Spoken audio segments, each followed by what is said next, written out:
Hello and welcome to official Xbox 360 Magazine's OXM report. And this week we had a chance to chat to the guys behind Splinter Cell Conviction about Sam Fisher's latest adventure. So I'm here with Max, who is the creative director on Splinter Cell Conviction, and Sam's looking a little different these days, no more rubber jumpsuit. How's he changed as a character? Well, I think what's interesting is that the story changed, so Sam had to change. And the gameplay has also changed because of that. In Conviction, the story is a lot more personal, right? At the beginning of the game, Sam is looking for the killer of his daughter. So obviously, it's a more personal story for Sam. We also have a classic Tom Clancy geopolitical storyline, and both of the stories are playing together, and I'm really excited about that.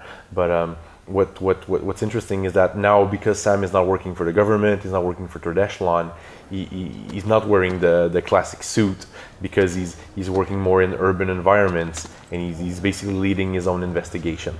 So we needed to have a look for Sam that would blend the crowd more, that would allow him to be in a crowded environment and not attract the attention the way a rubber suit would. What are the kind of influences behind Sam's sort of combat style? Because it's quite sort of visceral and brutal.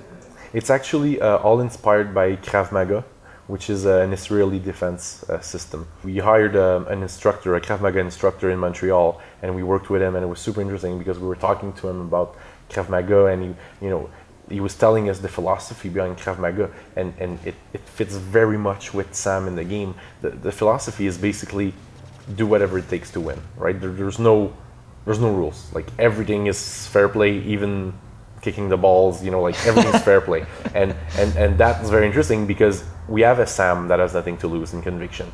So we have a Sam that it's okay if he leaves a dead body behind, he's just moving forward, and because he's on his personal quest. So all the moves are inspired by that. We did some mocap with that Krav Maga instructor, and it was very interesting because we got to see like different techniques that you would never think about, like punching with a pistol. Like, instead of punching with your hands, well, if you have a pistol, he says you punch with the pistol. It's a metal part that you punch someone in the face with a metal part, it hurts a lot more than a normal fist. So things like that you're like, oh, okay, that's very interesting. So we did a lot of those. It was very interesting. Is it difficult to research a game that is based so closely on espionage and technology that's supposed to be hidden from the public?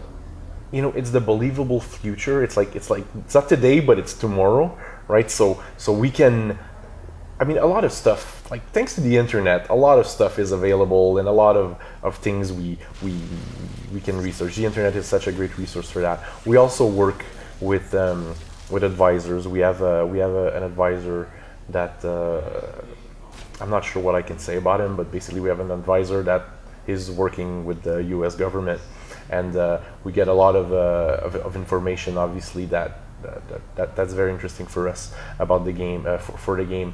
There's also, like, sometimes he's not going to tell us things that he's not allowed, but he's going to tell us, like, you see these things, well, like, they get smaller and better, and we're like, oh, really? Okay, so what could we do with? Oh, okay, then we could.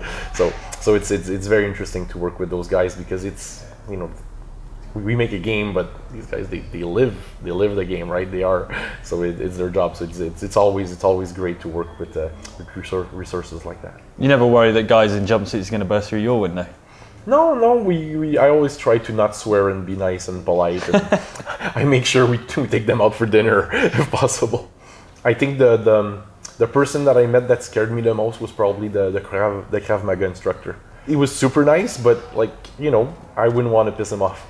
Could you just imagine him going through the different ways he could kill you? Working with that type of person, there's certain questions that you don't ask, right? And you see their experience, and you see what they've been through, and it's it's the real right for them. They've been at war. They've done sometimes things that they don't want to talk about. So you always have to be very respectful and very polite, and you ask your questions, and you can gauge how much they're willing to share and not. It's always great when they share their stories, but at the same time, there's certain subjects that you really have to be careful. Did anyone accidentally push it too far? Or? Not on this game. We had there was a moment on a previous game where someone asked, did you kill anyone, and like, everybody that was in the room learned that you don't ask that.